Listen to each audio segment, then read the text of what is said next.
DeSanto Propane is 4 generations strong as a trustworthy, family-owned business with unmatched customer service. Go online at DeSantoPropane.com for more info or call toll-free at 1-800-752-4574 today. Since 1937, the difference has been DeSanto Propane.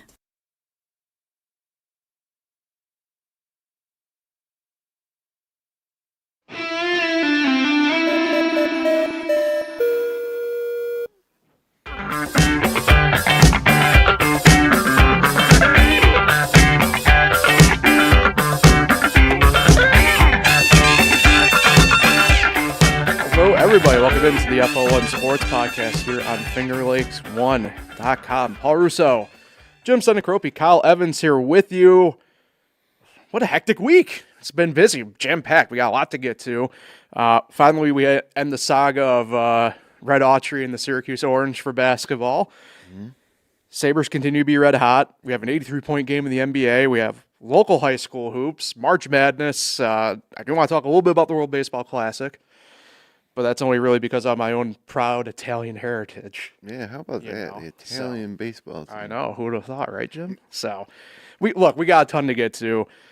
So let's jump in here. First, thank a couple more of our sponsors before we get going here today, including Cafe 19, breakfast, lunch, pastries, celebratories, cakes, pies, and catering. Guaranteed fresh and always local at Cafe 19 in Seneca Falls. Also offering an assortment of beverages, including tea, coffee, and espresso drinks. You can check out their full menu and weekly specials at xixcafe.com. And Weston Company, Diamonds and Jewelry, a full-service family-owned jewelry store serving Auburn and the surrounding communities. You can check them out online at westoncompany.com or stop in and browse their selections at 10 Genesee Street in downtown Auburn. Weston Company, crafting fine jewelry since 1982. All right, guys. I guess we'll get to me what is the true down part of the podcast here out of the way with officially off the bat. Syracuse Fires Red Autry officially following another first-round exit in the ACC Tournament. Been an interesting, I guess now day plus of, I'm going to call it fallout at this point, because you have Jim Boeheim out here blaming the players, and it's been interesting. He's kind of throwing his hat for Jerry McNamara already for the hiring process there. We'll get more into that portion of it in a second. But Jim, go over to you, because you've talked about it a ton on here. You were at Syracuse at the same time as Autry as a player. You've seen, I guess, really the whole cycle of Autry at Syracuse, from player to coach, head coach, and now on the way out. I think we kind of know maybe the overall feelings here, but officially getting that news yesterday was kind of that reaction off the bat. Well, you never like to see it, but we knew it was coming, and I didn't want him to coach anymore either. It's too bad. I mean, he was a great player. He followed Pearl Washington, then Sherman Douglas, then Red Autry. That's hard to do, but he did it. He had a great career, and now he comes back as a coach and follows a legend in Jim Boeheim, and it's too bad it didn't work out, but, I agree that he had to go. I'm sad that his legacy with Syracuse is tarnished now a little bit. He'll always be remembered for, it's hard too, because he's the worst coach that we've had in 50 years, but we've only had 2 coaches. So, right. Maybe Roy Danforth counts, which he was better than Autry record-wise. Yes. But anyways, so that's bad. But, as a fan, it's exciting now to have a chance. When Boeheim finally stepped down, it was exciting. Who are they going to hire? What's the team going to look like? Hell, not so good as we had hoped back then. So hopefully this time it works out. But, I like GMAC.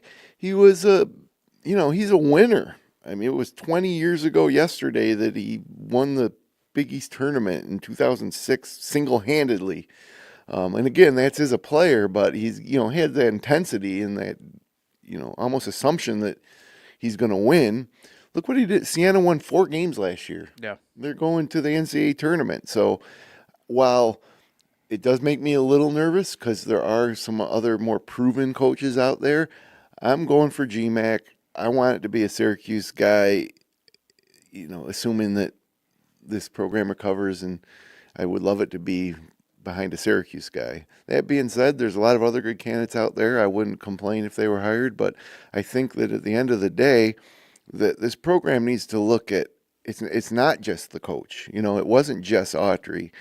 And you can't just bring in a new coach and think that that's going to fix everything. There's issues with NIL funding. I don't know. We're still in the ACC, which is not ideal in my opinion. But there's certain challenges with being a private upstate New York school. I think everybody wants to see Adam Weitzman brought back into the fold. And then you come to learn that our salary was, our NIL roster was like $8 million, which seems like a lot, doesn't it?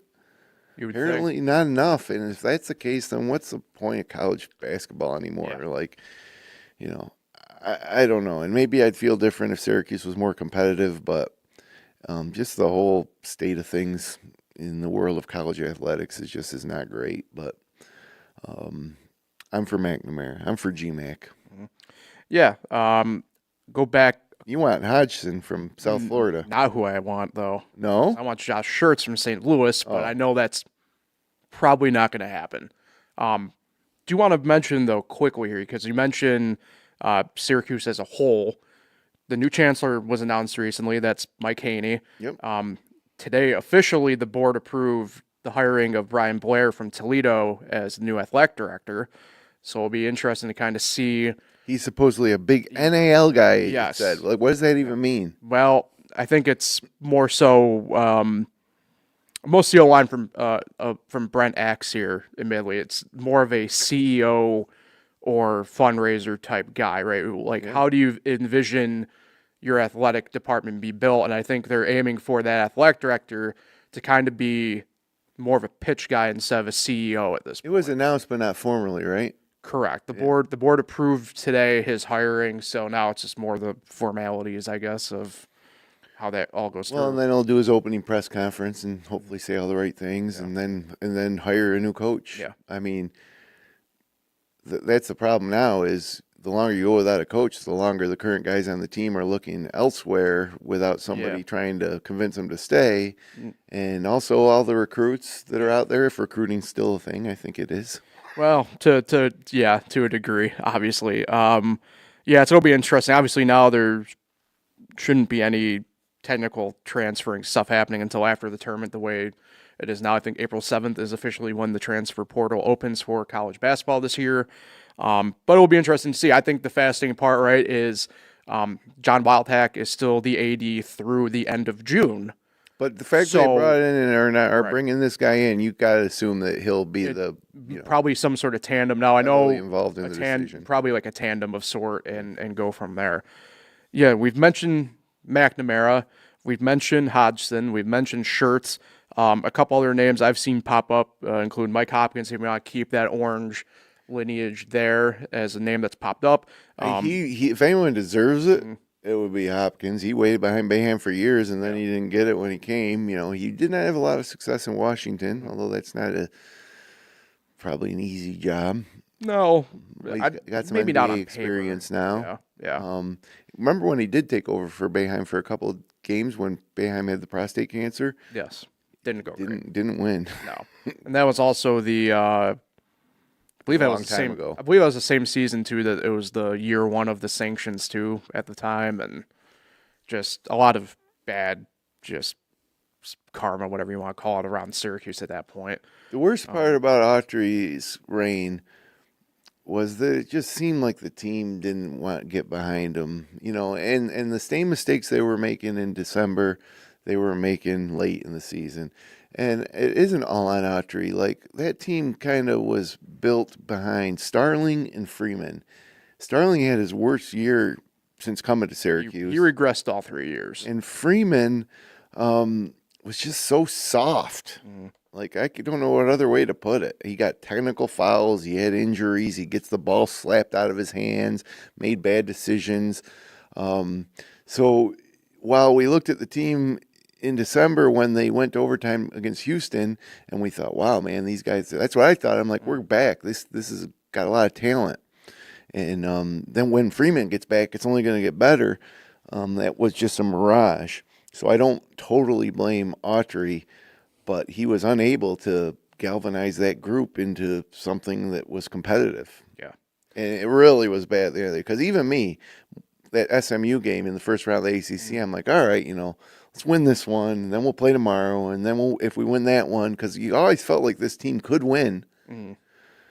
But no, they got blown out. Yeah, and I think that's the thing. I feel like if there a couple things from the firing too that, look, I don't know if now the former GM of the team, Alex Klein, would have still He's out. been held, but I don't blame him for anything that happened this year. He got a lot of good talent out of the portal. I even tweeted this. Like, I don't feel like bad for athletes in this sense a lot. I don't feel bad for him anymore. I could have made an argument following this team, not to interrupt you, but I could have made an argument 10 years ago with a team like this. Like, look, guys, take it easy. They're kids. Yeah. They're just learning their way. They're not going to be perfect. It's about developing men and stuff. But $8 million went into that roster. Yeah. And you're talking about $8 million probably split up amongst, 7 or 8 guys at the most? Yeah. With the guys. So, sorry, you're not kids anymore. You're a paid employee. You're a professional. Yeah. And you're going to be able to be under more criticism. So, anyway, sorry. No, you're good. I was going to say, though, I even tweeted, I felt bad for William Kyle and Nate Kings by the end because it was so, to me, apparent that, like, it felt like they were the only two who were still trying to, like, get this team forward, and it just never happened. I didn't mention them. I mentioned Starling and Freeman. You could mention Nate George maybe. You could even criticize Kai and Anthony, but not really, or Tyler Betsy. Yeah. But not William Kyle this year. No. And not Nate Kings. Yeah. Who might be back next year if he gets exempted for a special exemption. Yeah, it sounds like the way it sounds is that exemption is probably going to happen. It's just a matter of is it with Syracuse or not next year. And obviously for us as fans, I think we're hoping the case is he does ultimately come back to Syracuse. Kyle, who you pick for the coach if you were the AD? You could anybody if you had a choice. Can I give Kyle a couple more names here before we go? Sure, yeah. Yeah. So mention a few. I've seen Joe Gallo, who is the head coach at Merrimack, who Sienna played in the MAC title game. The other main one I've seen really pop up has been Luke Murray, who is the top assistant coach at UConn. And if that name sounds familiar, Bill Murray's son.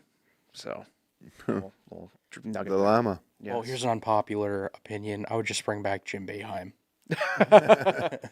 You might be willing to do it just to prove to everybody that He's doing a lot of radio interviews lately. He does on his own. He loves media. He always has.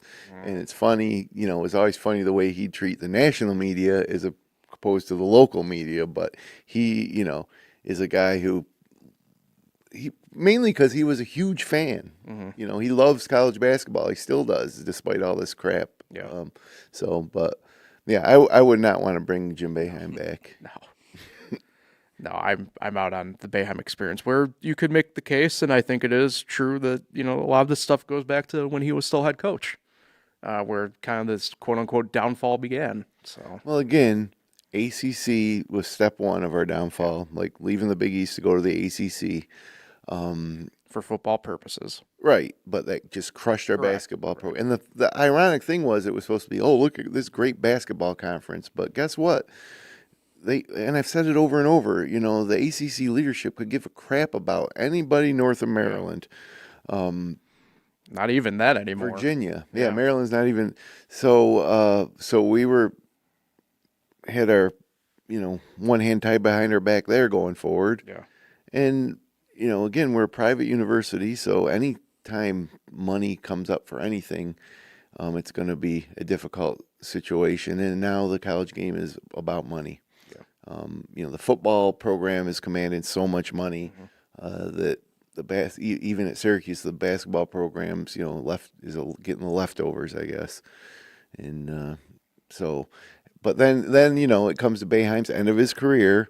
He's got his national championship. He's got his 4 Final Fours, and his kids are coming up. 4 Final Fours, right? That was 5 yeah. Final Fours. 5 Final Fours. His kids come, and Buddy was well deserved. I mean, obviously he's lighting it up in the G League. He's not going to be in the Hall of Fame or anything, but he was definitely a D1 player. But then he brings in Jimmy, and then you could tell there was some resentment from other players that thought that Buddy and Jimmy got too much focus in the offense and this and that. But I said, I don't care. Boeheim's earned the right to do it, to coach his kids, and say goodbye. So to me, that you're right. The end of the Boeheim era started it, but it started well before that, just with the state of things in college basketball. Yeah. So, hey, remains to be seen. Be interesting to see. Obviously, I don't think we'll get a name officially announced, obviously, until whenever that team's exit from the NCAA tournament happens. But that doesn't mean the process hasn't begun. It kind of seems like it already has. I know. I can't remember if we talked about it last week on the podcast or not, but I know me and you, Jim, we talked about it throughout the week. Brian Hodgson's, we mentioned one of the names to watch, South Florida head coach, the Lallies, who are, I believe, the top donors now for Syracuse. I might be wrong, Yes, but they live in Carmelo Anthony's name down on the Mello Center. But anyway, they live in Tampa. Apparently, they go to a number of South Florida games, and apparently, And our new AD's a big NIL guy. Right, and I'm not saying they've talked or anything like that, but as apparently Hodgson has said that he would take the Syracuse job. Of course he would. So. Brian Blackwell was interviewed. He's an assistant for Siena under GMAC, and they asked him, "You think McNamara would take the job?" And he's like, "Yeah." Yeah. Like we bleed orange. That would be a dream scenario. And that whole coaching staff. You mentioned Blackwell, but Arenze Onawaku's also on that staff. He'll bring them all. Yeah. So we replace those guys, come in, and we say goodbye to Alan Griffin, who's been on the bench for years now. And but anyways, I like GMAC number 1, but I would not, go crazy if it was one of these other candidates that have a great resume that has no prior connection to Syracuse. Right. Yeah, I'm trying to look at the coaching staff for Siena as well really quick, just because I know those two obviously are on the staff there, and I can't remember Ben. Kyle, would you even have an opinion? No, I don't really have much of an opinion. I thought it was funny though. Like I said, Jim Boeheim didn't volunteered. It sounded like for a radio interview yesterday, and of course he's good friends with Autry. But it's funny how he just immediately blamed the players over the coaching, and clearly the coaching was the issue. Well, yeah, I heard the same thing, and two things about that is, one, when you remember the last game of Boeheim's career when they returned from the loss, and he was not walking with Autry. Right. I always got the feeling that towards the end of that, where people were like, we want Autry or we want to change, and then they named Autry. I don't think that Boeheim and Autry were super. Well, that whole thing was just weird. Boeheim was essentially reading like a hostage statement of sorts, and it just felt so weird. So there's that, but then the other thing is Boeheim is the most loyal guy. Even back when Bernie Fine was getting those accusations, Boeheim did not step away from defending him. He's very loyal, and so he has loyalty to Autry because Autry was one of the kids he coached and a guy on his staff. He has no loyalty to any of these kids other than maybe Carmelo's kid. So that explains those statements to me. Yeah. I agree there. So, all right. Let's what else do we got to talk about? Let's transition over. We'll keep it on the basketball side of things here, but we are officially at 2 teams remaining here in the Wayne Finger Lakes going forward in high school hoops for we'll call it the state tournament at this point because it's a little bit wackier this year. We have at-larges this time in play coming off of Long Island and stuff like that. But either way. 2 of the usual suspects. Yes, Waterloo girls and Lyons boys just continue their runs, and it's been awesome to see. You followed Waterloo to state titles. Yeah. And you've watched this team now probably 4 or 5 times live. Sheesh, more than probably 6, yeah. So what do you think?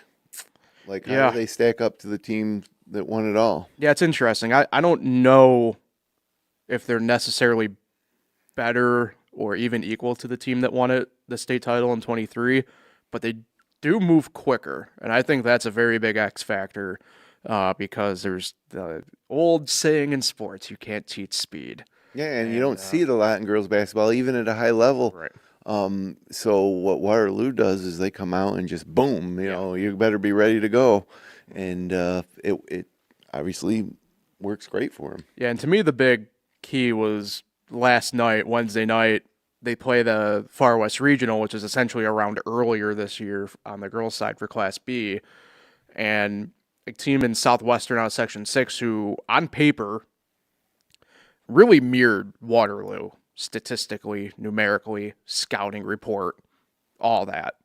And Waterloo was just able to dispatch them with, in the grand scheme of it, relative ease.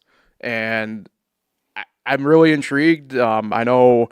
I guess we'll kind of announce too a little bit here at the same time. You know, myself and Nate Sharman will be in Buffalo for Lyons in their Far West Regional on Saturday on the boys' side. But I'm really intrigued to see what they can do with this Chenango Forks team. I don't know a ton about them out of Section 4, but what I do know is it's kind of an athletic Department of Excellence deal. They've won multiple state titles at multiple different sports for a lot of years now, and it's just one of those things where, if Waterloo can get by them for sure, I mean, obviously it's easy to say because at that point they're only 2 games away from hoisting another state title, but certainly makes you feel like all the more confident in their ability to kind of finish through and follow through on that. We'll see. I mean, at this point, it's so hard to tell. Yeah. Once you get into this level where we don't see the other teams, and so we'll see. Yeah.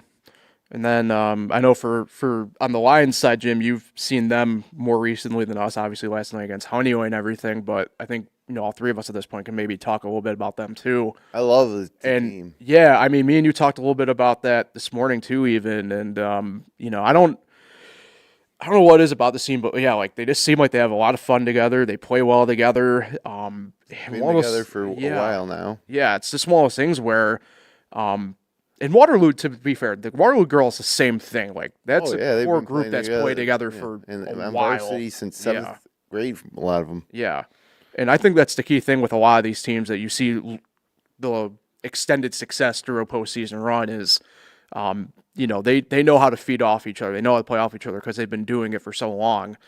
And this Lions team, man, a couple pieces the past couple of years have kind of come in and out and stuff like that with graduation, but like the core group, Johnson, Lebrecht, and Contrell Parker, Jaja Smith now. I mean, it's a sight to behold. To me, Contrell Parker is the final piece, and he's emerged throughout the season to be one of the most fun point guards to watch.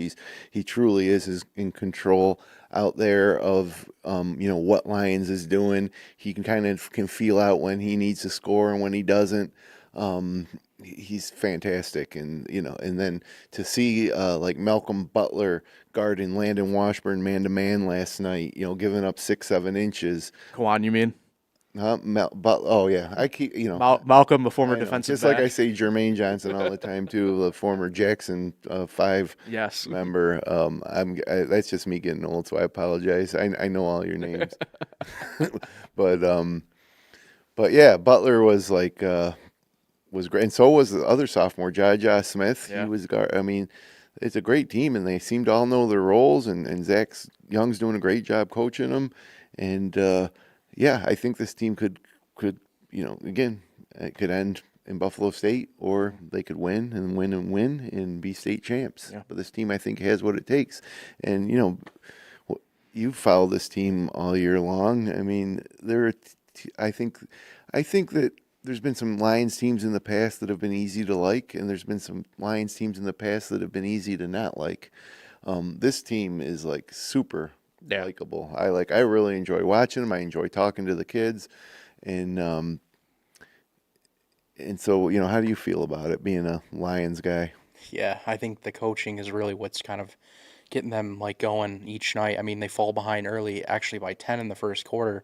Honeywell, the shots were falling for them. They weren't really falling for Lions, and You just felt like it didn't matter. In the second quarter, they were going to change things, and they did. They outscored up 16-3.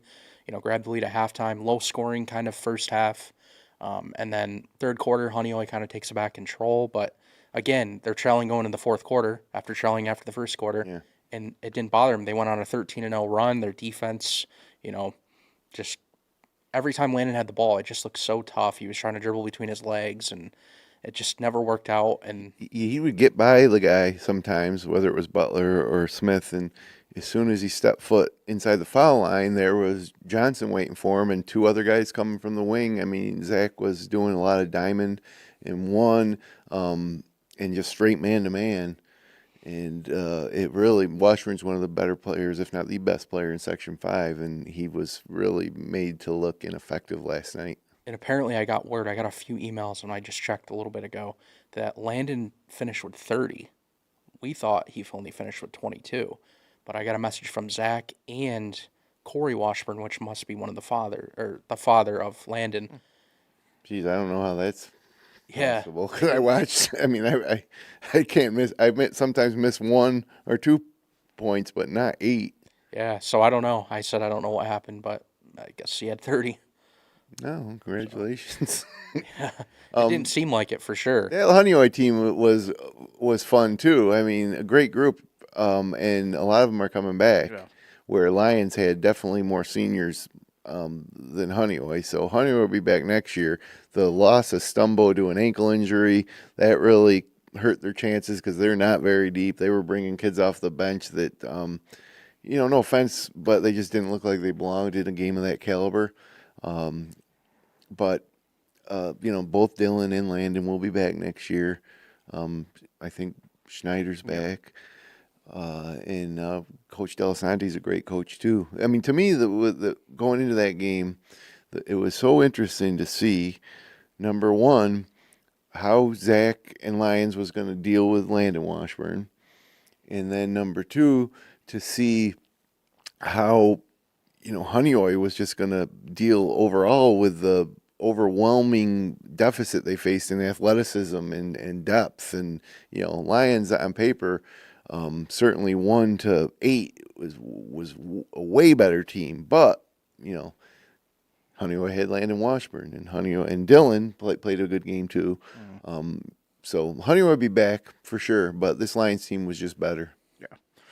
Yeah, it'll be interesting to see, too, on Saturday when we're there. They play Global Concepts, who I don't know why. It must be for another Global Concepts charter school. Yeah, it must be for another tradition sport where they're giving me, like, PTSD for Section 5 teams. But I did a game that that's the thing. Like, I'm trying to remember where I remember them from, because this is only their first ever Section 5 or Section 6 title, rather, in boys basketball this year. So, like, I don't know. I'm trying to really? Yeah, I'm trying to remember where this mix-up clearly happened in my mind. Where because I seem to remember calling a game that they did, but anyways, either way, regardless, Lions versus the Gators Saturday at 4:30 up in Buff State.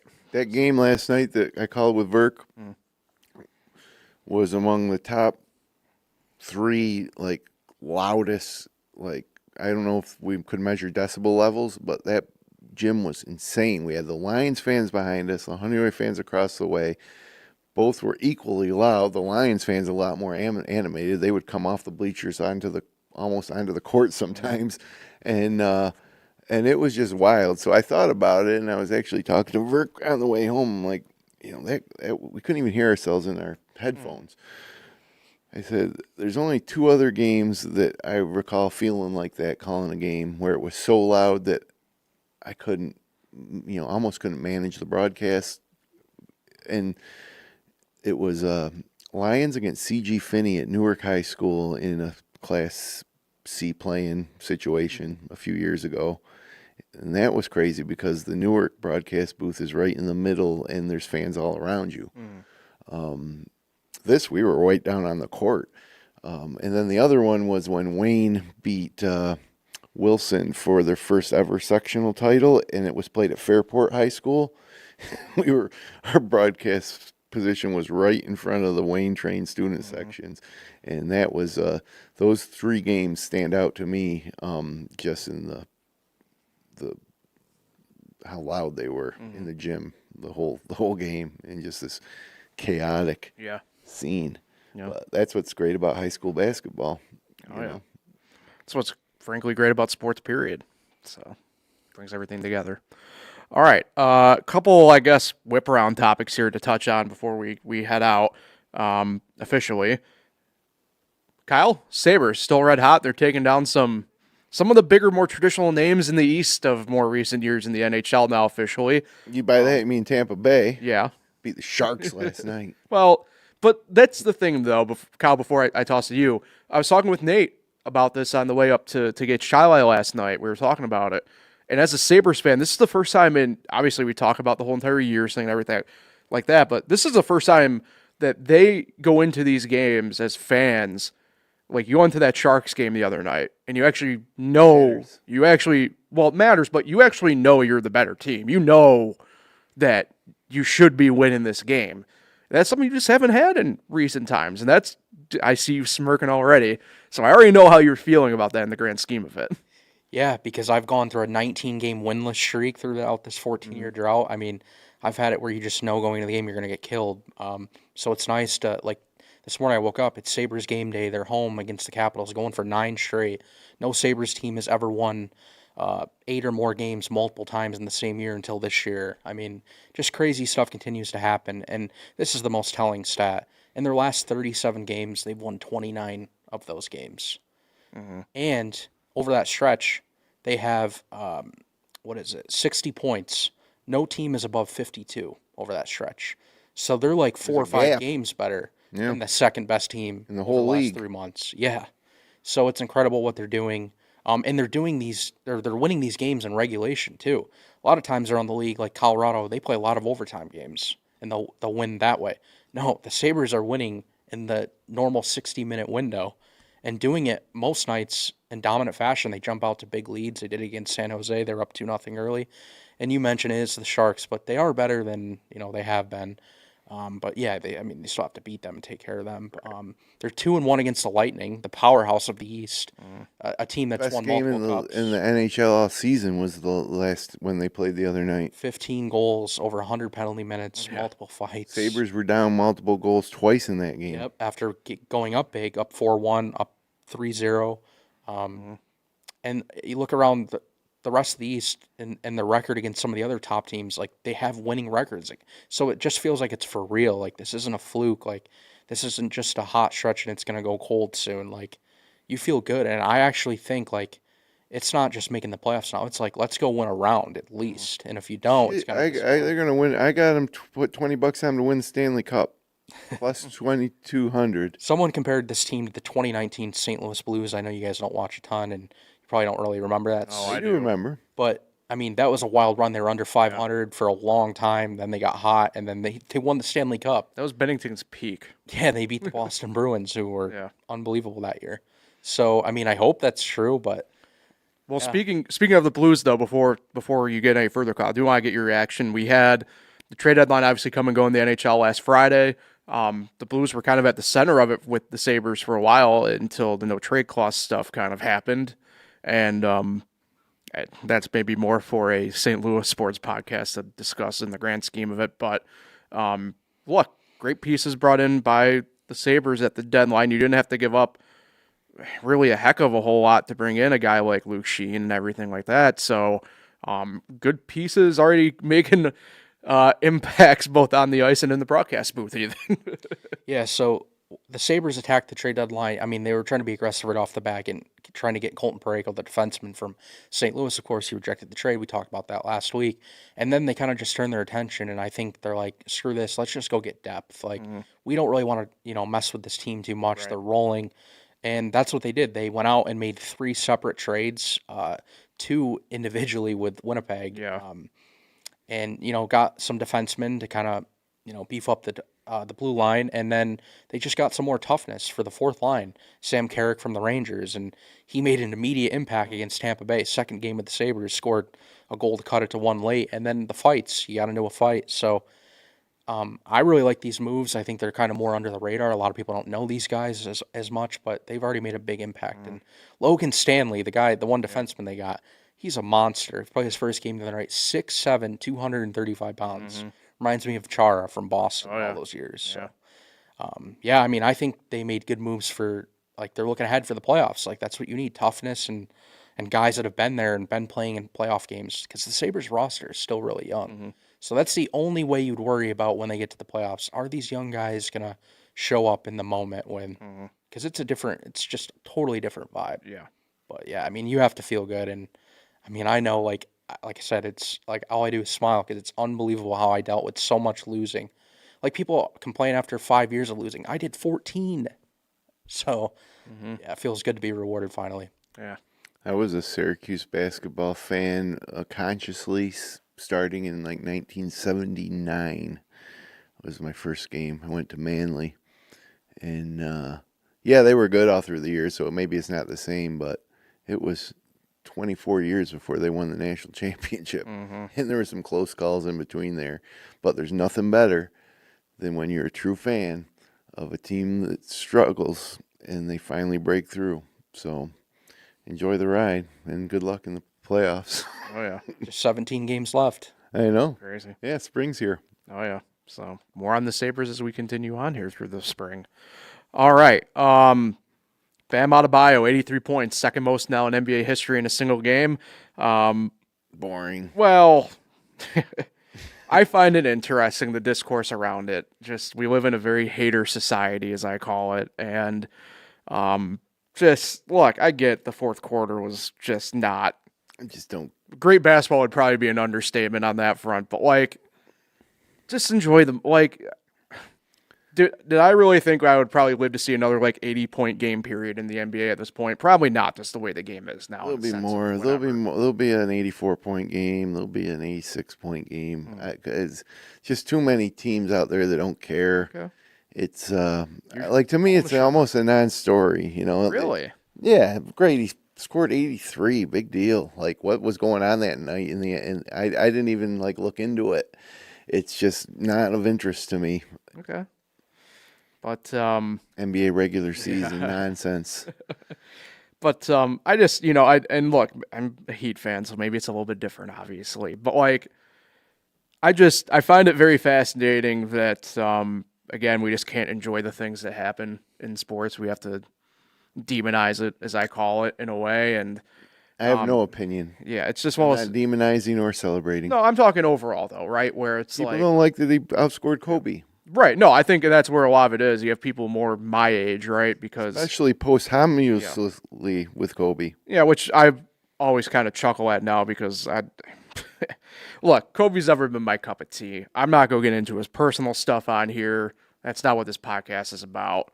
But people saying that, like, they're force feeding the ball to Bam and the free throws and stuff like that. How do you think? Cool. Kobe. How do you think Kobe scored 83? Kobe had 1 assist in that 81-point game, or 2 assists, whatever it was. Like, people act as if Kobe was this awesome teammate and blah blah blah. When the season he got in the 81-point game, he was also actively trying to get himself out of being a Laker. So I don't know. Take that for data, I guess. It's just one of those things where. Again, I go back to it. I don't get why we just can't enjoy the thing. Sports are meant to be fun. Like, why can't we just have fun? I don't know. I mean, I agree. I thought it was funny that everyone's complaining because he broke Kobe's record, but I mean, anyone could eventually break it. I mean, Curry could eventually break it. Right. Like, and the fact that, like, everyone's mad, like, how they did it, like the missed free throws and the follow game that they played. How about Washington just be better? I mean, they're 16-48. Yeah, no, so that's why they it's didn't like care. a big deal. Like, the guys were rolling out there, they're playing their, 60-something game, and they just didn't, don't care. But I do very well betting 3-way parlays at -300 on each leg in the NBA, because FanDuel gives me a 50% profit boost. So, and again, I don't know anything about the NBA. I just go in, I pick the game with the highest over/under total, and then I take, a guy to score 6 points that's like -320, and then I take a guy to get 8 rebounds that's like -360, and then a guy to get like 4 assists that's -3, and not to jinx myself, but it hits very, very regularly. Like, I'm surprised, and I don't even watch the games. I go log in and see if I won the next day, and I'm surprised when I've lost because I should do the stats. Yeah. I bet I'm hitting those at an 80% clip. I think you can definitely go in and like look. Oh, yeah. If you want to create another awesome graphic, that's up to you though. Maybe I will, but I don't want to let everybody in on my secrets. No, that's true. But you don't have to show the actual whatever. You could just show the record and plus minus units. I'm worried to the point that I don't think FanDuel is going to give me that 50% bonus anymore, but they keep doing it. Yeah. So that's the thing that puts it over the top. Yeah, and those are the ones, the 50% ones are the choose your ones, right, that you're doing? Yeah. I get the same ones. You can go 2 single game. Yeah, at 25% right. or something, or 150. So I just go for the 50% boost. Yeah. But basically, the 3-way parlay in the minus 300 range pays like even money. Yeah. But with a profit boost, right, it pays even better. But, I could chug along there, and I'm only betting $10. Right. I mean, what happens when this starts happening is I start thinking, geez, maybe I should start betting $100. That's where you get in trouble. Right. So I don't gamble I gamble with the goal of making my balance on the FanDuel site increase and not decrease. It doesn't matter how much. I do take some long shots, but I'm not trying to fund anything. I'm just enjoy it. That's why $5, $10 bets are usually my unit so that I play. Mm-hmm. Oh yeah, I'm in the same boat at this point, so either way. All right, the main final thing I really wanted to just talk for a second here about was the World Baseball Classic. We're into the quarterfinal rounds, out of group play, but not to make it a very personal question, Kyle, do you have any Italian ancestry, Kyle? I actually don't officially know. Okay, that's okay. I think I might, though. Okay, that's all right. We'll make you an honorary Italian for this discussion. Me and Jim. Well, I'll. Do they have professional baseball in Italy? They technically do, but it's not like, I don't even know if it's probably on level with like rookie ball here in the States. But the Italians, we're the group winners of Class C, baby. It's crazy. Or Group C. Just crazy. I really intrigued here, Kyle. I'm going to throw it to you here first on this front because I do actually want to start, though, on the U.S. side of things. How is Mark DeRosa the manager at this point? Can you fire a guy mid-World Baseball Classic? Yeah, I mean, that was really bad. And then to do that interview on the network that you work for, And then have them pull it. Yeah, and then I saw that MLB made it private, like right after the stuff came out. It was a bad look, and I honestly didn't think they were going to make it. I cannot believe they got in last night. Yeah. I thought they were going to purposely, who wants to let the USA in? Yeah. I mean, they're still a tough team to beat with the talent they have on the roster, so. I think it's good for the tournament as a whole. Not that USA got in, but the fact that they showed that they could lose to a team, like Italy. Right. And to fall behind 8-0. I mean, not just lose, but to actually get, really stomped on. Yeah. They had to really come back to just make it look better. So, it was stunning. Yeah, let me, I need to get this bracket fully pulled up here for my purposes. But, I mean, you got really what I would call the main quote-unquote names internationally at this point, right? Korea, Dominican Republic, the U.S., maybe Canada. It depends how you feel about Canada at this point. They did win Group A. But, Puerto Rico out of Group A, Venezuela and Japan. I mean, a lot of the bigger known names in international baseball. And then we got Italia. I love it. I got home last night to see the end of the game against Mexico, and my dad was just like, how much are the Italian hats going for selling-wise? And I know when I checked online last night, they were pretty much all sold out. So, hey, I think it's great. I do take great pride in the Italian heritage that I have, and I big proponent of the baseball side thing getting a little bit more recognized. There's been a lot of well-known Italian American baseball names, right, throughout history, and I think it's great that I think it's taking that next step now along the way on the international side. And those are great Italian names in baseball history, though. They weren't Italians. They were Italian heritage, but not affiliated with the nation of Italy. Fair. They were Americans. Yeah. But to be fair, there's a lot of on this roster that aren't from Italy either. Like, just calling it like it is. There's, but that's just the way the way the rosters are built on the international level.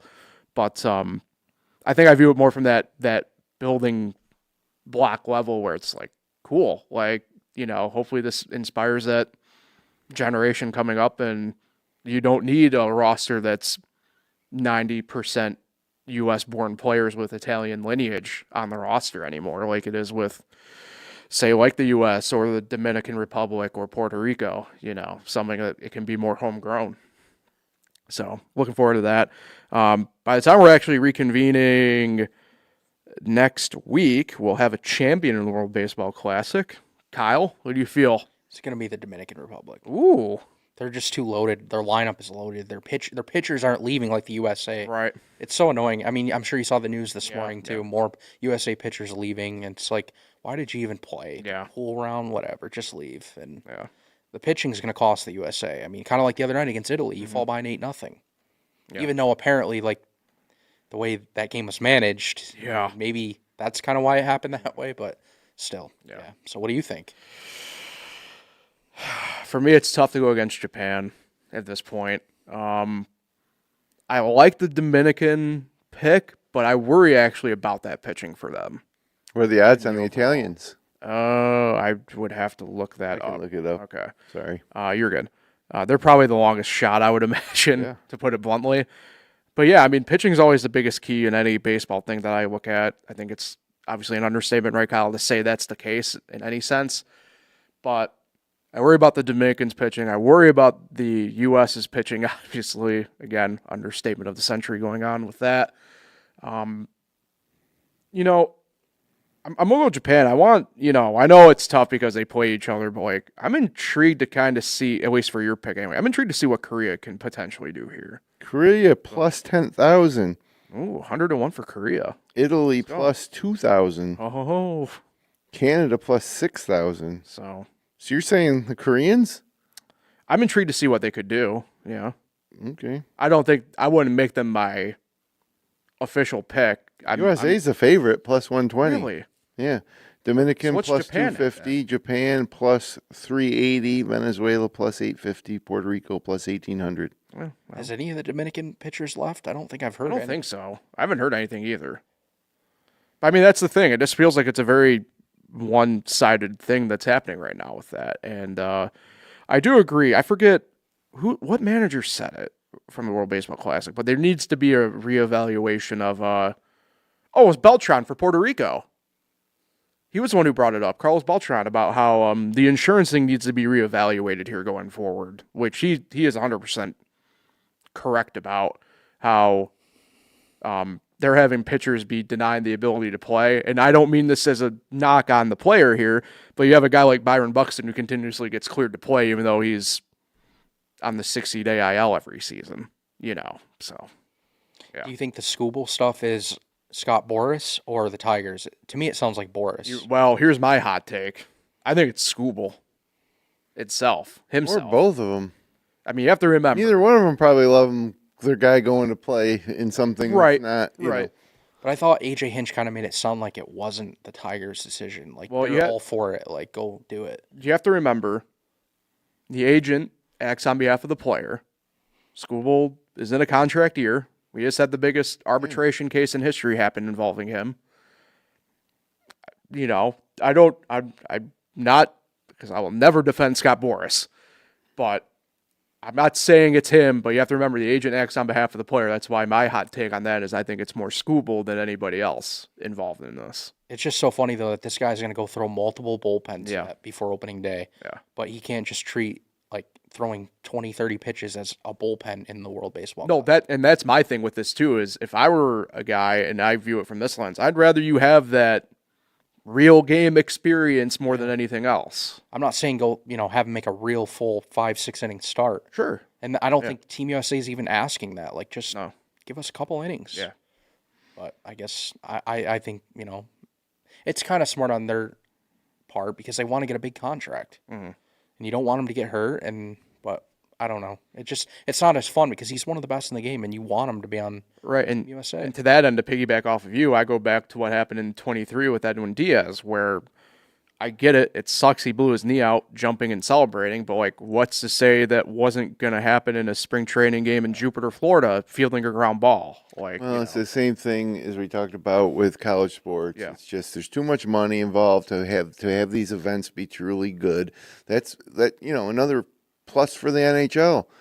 Those hockey players will do it. They're not worried about getting hurt. They'll go play in the Four Nations Classic and the Olympics, and But like these baseball players and to me that goes back to a broader point I have, especially on the baseball side of it, is it's such a cultural thing. Like the foreign-born players take great pride in playing for their home country, and I'm not saying that that's not the case for the USA players, but like you don't see on the same level. But you don't see what I'm getting at those. You don't see any of this really happening with the Dominican Republic or Cuba or Puerto Rico or that's why growing up baseball wise, like, and even to this day, like I talked about it a couple weeks ago on here when we talked about the baseball classic for a second.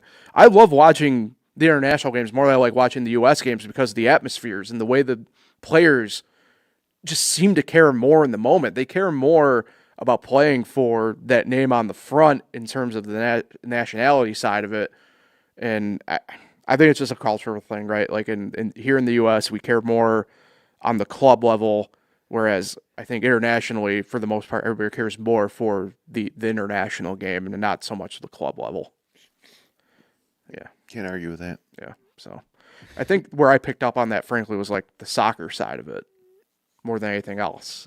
But either way, different. That whole point's a different point in and of itself. Before we got out of here, did you catch Brian Rolap, the new PGA Tour Commissioner's press conference yesterday? I didn't see the conference. I did see more or less, I guess, the Clip Notes version of stuff. And I don't know. The one part I picked up on, and, he does got a point. The PGA only really plays in 4 of those big top, 25 markets in the U.S. in any given year. Yeah, no events, and no standard events in Boston or New York or Chicago. Where it really seems like he wants to make it a trend that that will be the case kind of going forward to some degree. Yeah, I'm less interested in that portion of it because, that's fine. You get more people to get there in person, but, he's looking to construct a relegation system that could be very interesting.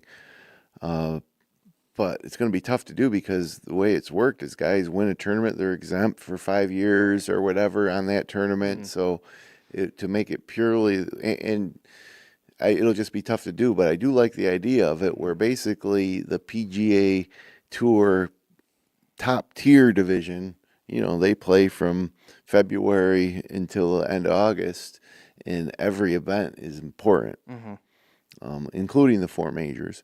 And then in the off season or intermingled this second tier. So if you look at it from a guy like Jordan Spieth, he would have been relegated a few years ago, right? And he would have been on this second tier, and I would have been more than happy to tune in on October afternoon, right, and watch Jordan Spieth try to win, the Sanderson Farms Open because he needed it to get back to the top tier. So I don't know. I think it could. And Rolap said the main thing. He's like, the way it stands now, the average sports fan outside of golf doesn't even understand how our scoring works. Right. How this overall season is put together. And he said that's a problem, and I agree with him. And then the only other thing with the PGA Tour that a lot of people don't realize is the 4 biggest tournaments are the Masters, the U.S. Open, the British Open, or just the Open, and the PGA Championship. And the PGA Tour does not own or run any of those 4 tournaments. So that's an issue for the PGA Tour, but I don't think that's going to change. No. And going on right now is the Players, which is the PGA Tour's like crown jewel, not the PGA Champion or the Tour Championship at the end of the year. Yeah, can I just for people to understand too, if they don't know, the PGA Open and the PGA Tour that we're talking about here, completely separate organizations in and of itself. The anyway. PGA Championship is run by the PGA of America, who is your local golf pro at your local club, and it's just a different organization altogether. They do, and then to add insult to injury to the PGA Tour, the PGA of America runs the Ryder Cup. Yes. So the 5 biggest events in golf, the PGA Tour has no part of. Yeah. Even though they set the stage for all of them. Mm-hmm. But you're not going to see. I could see the PGA of America giving a little ground with the Ryder Cup maybe, but I don't see any of the 4 majors No. for letting the PGA Tour into the fold, into their decision making, or sharing the money or anything. I mean, it's an easy example to use, right? Why would the Masters give up what they already have in a system where it's a blood sport to try and get tickets, essentially? Yeah. You know. And so, unlike any other sport, that's an odd thing. Like it would be like in the NFL if the Super Bowl was run by another organization and not the NFL, or if like halfway through the NFL season they took the best 2 teams and they played in an exhibition that people viewed as more important than making the playoffs or something. It's just an odd thing. So I think a good example of this, right, is the way it was explained to a lot of people when NASCAR went back to their current point system that they have this year. It's if you can't explain it in 20 seconds in an elevator, then you aren't going to be able to probably explain it, period. So I think that's do it with golf. Right. I think that's a good the Ion Swing 5, which was added to kind of give people a path to the signature, that's confusing. So if they can simplify it, and then my crazy ideas for golf are, when it gets to that fall season, have the tournaments run on, Monday, Tuesday, and Wednesday. 36 holes on Monday, Tuesday, Wednesday. If you push them to the West Coast so you can get a primetime finish, that would be even better. Don't compete with football with these fall golf tournaments. No. And then the other thing was, like, the Players' Championship is awesome, and people say it is the 5th major. People say it should be a major. I disagree with that, but what if the Players' Championship was at the end of the season, and that was like the Super Bowl of the PGA Tour season? I think it would resonate a lot more with sports fans. I would miss it, though, being now in March. It's a great tournament this time of year to watch. Yeah. But anyways, that's golf for you. Yeah, I think it kind of, too, for a lot of people, kind of signifies that, like, not that, like, spring is here, right, but, like, golf predominantly is West Coast swing to start the year at the moment. I hated it when they moved the Players to May. Yeah. Because, it comes in and you get the best player. It's the best field in all of golf you're going to see. And then, after that's done, the Masters is just around the corner. Right. Yeah, and that's the thing I was going to say. It's, not a knock on what, the Arnold Palmer's kind of become, but, like, for a lot of guys, they skip it now to get ready for the Players. And, I think it shows us, like, the significance, right, of what this tournament even means to those guys at this point. So, yeah, it'll be interesting to kind of see, I guess, how fully everything plays out. Probably they won't be able to change anything necessarily yet next year, right? No, all these changes will be 2028. Yeah, so. But good luck, man. Yeah. There's between sponsors and, venues and the players who are independent contractors and also have all these various exemptions. It is a really, really tough thing to do, but I think if anybody can do it, the Brian Rolap can do it. Yeah.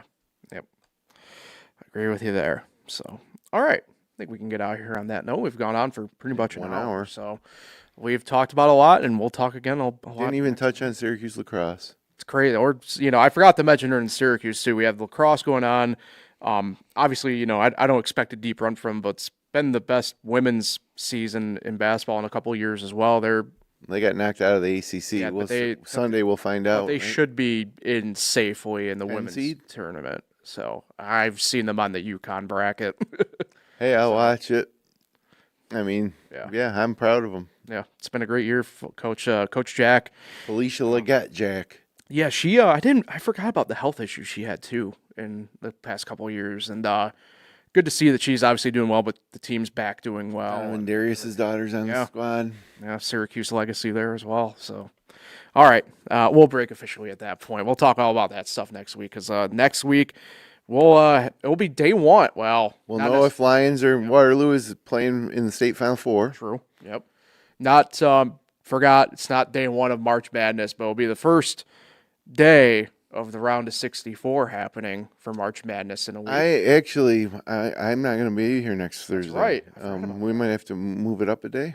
I think we could do that. I think we could make that work. So Wednesday next week at 2, 1, 2? Sure. 1 o'clock it is. Okay. You guys forced me into the box. I made the decision. And one last thing, Yeah. we didn't even touch on NFL free agency. Oh, I know. I want to talk about the Bills.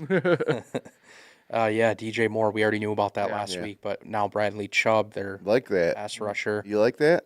Yeah, I mean, You like You don't that? sound too excited. I preferred Trey Hendrickson Or or, wouldn't? of course, Max Crosby, but, Well, Hendrickson landed in Baltimore, Yep, but Crosby's staying put yep, because he For failed now. the physical. yeah. Well, It's up for question, I think. I will. I I'll think take. Baltimore tried to just back out of it. Yeah, I'm with Kyle. I'm taking the conspiracy side of it and say Baltimore just decided to back out when they learned that They found out they could get Hendrickson. Yeah. I think Crosby's better, but they're saying Crosby might not be able to play much longer on that knee.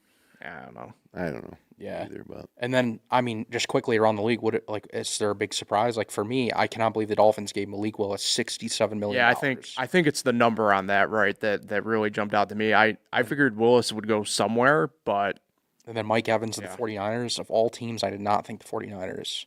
And then 10 minutes ago, he just said, I felt like I was the missing piece there. oh boy. Yeah, right. Oh boy. and what about Tua to Atlanta? What are they doing in Atlanta? You gonna let Penix be your man or what? Is this the same? Well, my take for that's the same take in Minnesota happening right now, where it's just like, okay, they just don't trust. Who do they what bring in? have. Minnesota? Yeah, Nobody technically, but they're were talking they're the about- front runners for Kyler Murray. yeah, that's right. They were thinking So- about Kyler Murray. Yeah, I mean, I think Kyler Murray could be successful somewhere. You know what better they- than Arizona. You know what they say when you have two quarterbacks? You don't have Nope, one. You don't have a single one. So Yep. I don't know. Yeah, I completely forgot about that, but I don't know. NFL free agency is also weird to me in a way. Well, go away for a little while, NFL. Yeah. I mean, my God. But they purposely tried to make it that way. So it's always somewhere in the news cycle. But you know what? I'm good from the Super Bowl, which it used to be like the second week of January to now the middle of February. I'm fine with after the Super Bowl not hearing about the NFL until the draft at least, please. Yeah. Yeah, which is 6 weeks from tonight it starts. Yep. That's when I'll start being interested in the NFL. Yeah. So, hey, well, maybe we can touch more on that next week. There'll I mean, be there's more still, moves. I was going to say, there's still some stuff happening. Obviously, I would assume we'll probably have another chapter in Max Crosby's offseason odyssey at that point. So, But I will say this about the Bills. I don't think that I don't feel any better about them so far going into this year than I did last year. I feel worse. Mitch Trubisky's gone. Well, yeah, new coach too. Yeah. And Bradley Chubb replaces Joey Bosa. They're like the same type of player. Are they going to stay healthy? That's the question mark. They're both 29 years old. Oh, Bosa, Chubb missed 2024, but he played every game last year. Yeah. Yeah. So, Yeah, anyways, they nothing groundbreaking. DJ Moore I approve, but it doesn't get me excited the way that when Diggs came over from Minnesota. right. No, it's nowhere near the same level of player. So, all right, we'll get out here officially at that. We're over an hour now, so we'll go ahead out. Back again next Wednesday, 1 p.m. We'll have, state Final Four for high school basketball potentially, March Madness, and who the hell knows what might. It'll be our March Madness preview episode. Get the brackets ready. So, you can find the FL1 Sports Podcast here on fingerlakes1.com, the FL1 YouTube channel, and all major podcasting platforms. Appreciate everybody for listening and tuning in. Have a great weekend, everybody.